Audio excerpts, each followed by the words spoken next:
Hello everyone. आज अपन पढ़ेंगे बस्ती के बारे में। बस्ती यह ट्रीटमेंट स्पेशली वात शमन के लिए किया जाता है। पंचकर्म का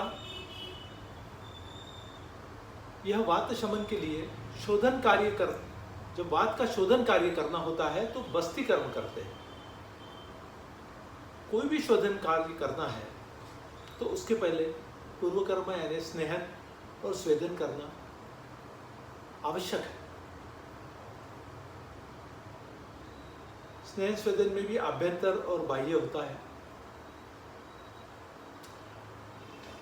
पूर्व कर्म करने के बाद बस्ती कर्म उस चीज को बोलते हैं। वात शमन के लिए यह कार्य यानी बस्ती कर्म करना चाहिए ऐसा बोला गया है। स्पेशली पक्वाशय कटिशक्ति स्पर्शनेन्द्रियम स्थान वातस्य पक्वाधानम विशेषता। पक्वाधान किसको बोला है? Large intestine. लार्ज इंटेस्टाइन से जो अपेंडिक्स से लेकर जो गुदमार्ग तक का जो एरिया है उसे अपन पक्वाशय कहें। उस पूरे एरिया में लार्ज इंटेस्टाइन में जो बस्ती द्रव्य डाला जाता है गुद मार्ग के द्वारा जो बस्ती द्रव्य डाला जाता है उसे बस्ती कर्म कहते हैं। तो बस्ती कर्म अलग अलग प्रकार से होते हैं। वात का शमन के लिए मलाशय में जो डालते हैं उसे मुख्य बस्ती कर्म कहते हैं, जो हर एक प्रकार का वात शमन का कार्य करता है। लेकिन बस्ती कर्म और भी मूत्रमार्ग से भी बस्ती कर्म किया जाता है। जैसे पुरुषों में जो मूत्रमार्ग होता है, अगर यूरिनरी ब्लडर में कुछ वॉल थिकनेस कुछ प्रॉब्लम आ गए हैं, वॉल थिकनेस हो गया है और अन्य प्रोस्टाइटिस हो गया है या सीमेन के कुछ और प्रॉब्लम आ गए हैं, तो पुरुषों में भी मूत्रमार्ग से जो ट्रीटमेंट दिया जाता है उसे भी बस्ती कर्म करते हैं। स्त्रियों में स्पेशली अगर इनफर्टिलिटी के केस में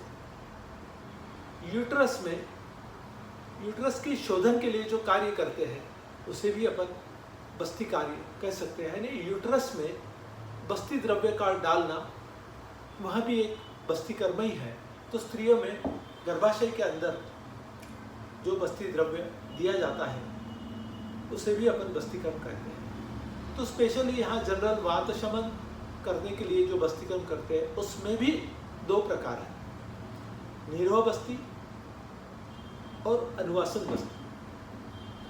नीरोह बस्ती उसे आस्थापन बस्ती कहते हैं और अनुवासन बस्ती उसे मात्रा बस्ती यानी स्नेह बस्ती कहते हैं। तो बस्ती में भी कुछ द्रव्यों का काढ़ा तैयार करके जो द्रव्य बस्ती के मार्ग से दिया जाता है उसे नीरोह बस्ती कहते हैं। विशेषतः इंटेस्टाइन के शोधन के लिए, इंटेस्टाइन की जो इंटरनल वाल है वो वाल के अंदर कुछ चिपके हुए ऐसे अन्न द्रव्य है या आहार द्रव्य है, जो वेस्टेज मटेरियल अगर लार्ज इंटेस्टाइन में पड़े हैं तो उसको खरूच के निकालने के लिए कषाय रस युक्त ऐसी नीरोह बस्ती तैयार किया जाता है। नीरोह बस्ती कुछ औषधियों का पानी के अंदर उबाला जाता है और उसका काढ़ा तैयार किया जाता है। तो नीरोह बस्ती की मात्रा जनरली 500 ml से लेकर 1 लीटर या 1.5 लीटर तक भी रह सकती है और रहना ही चाहिए। तो 1 लीटर 500 ml या फिर 1.5 लीटर तक कुछ काढ़ा तैयार करके उसमें स्नेह द्रव्य भी थोड़ा डाला जाता है। तो वात शमन द्रव्यों का काढ़ा तैयार करके गुद मार्ग से जो द्रव्य डाला जाता है उसे नीरोह बस्ती कहते हैं। जब नीरोह बस्ती अंदर जाती है तो लेफ्ट साइड में सो के, बाद में फिर स्ट्रेट सो के, बाद में राइट साइड, ये पूरे इंटेस्टाइन की जो चाल है, ascending colon, transfer colon, descending colon, वहाँ तक पूरा द्रव्य पहुँचने के लिए उसकी एक पोजीशन होती है पेशेंट की। उस पोजीशन में सुला के बस्ती द्रव्य दिया जाता है और उठने के बाद जहाँ तक वो इमीडिएट प्रेशर आता है और पूरा का पूरा बस्ती द्रव्य बाहर निकल आता है। उसके बाद में जो स्नेह बस्ती देते हैं उसे मात्रा बस्ती या अनुवासन बस्ती कहेंगे, जिसमें तेल का प्रमाण ज़्यादा होता है। अधिकतर वह स्नेह बस्ती होती है, उसमें सिद्ध किए हुए वात शामक द्रव्यों का प्रयोग करते हैं और उसकी मात्रा जनरली 60 ml, 100 ml या उससे कम 20 ml या 10 ml, जैसी भी पेशेंट की पोजीशन रहे, पेशेंट की एज रहे, उसके विकार रहे, उसके हिसाब से मात्रा निश्चित किया जाता है।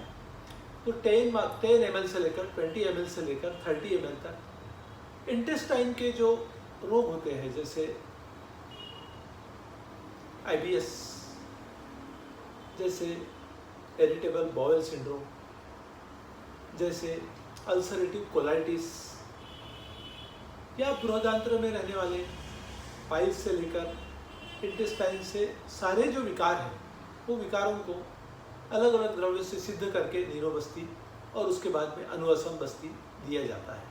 नीरो के बाद अनुवासन देते हैं या अनुवासन के बाद नीरो, जैसे ऐसे अल्टरनेट बस्ती दिए जाते हैं। तो इंटेस्टाइन के या वात शमन करने के लिए, वात का शोधन करने के लिए जो बस्ती देते हैं,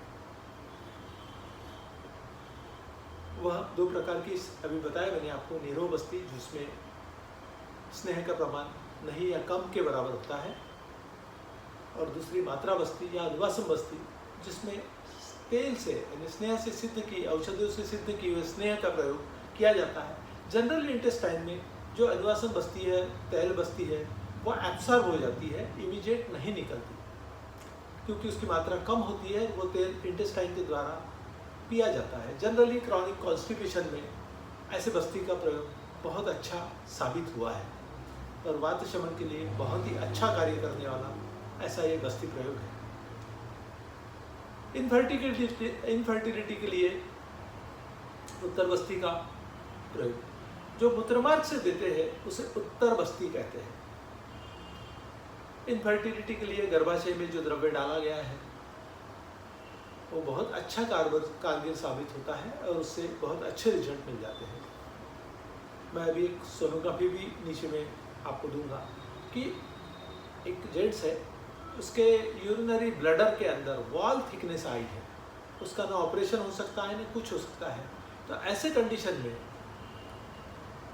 लेखन बस्ती, सहचर ऑयल से सिद्ध किया हुए तेल की बस्ती देने से उनके यूरिनरी कंट्रोलिंग पावर या यूरिन को प्रेशर देने से भी यूरिन बाहर नहीं निकलती है तो 50% ही निकलती है। तो रेसिडेंशियल यूरिन वहाँ ज़्यादातर रहता है और बार बार पेशेंट को यूरिन लगते रहती है।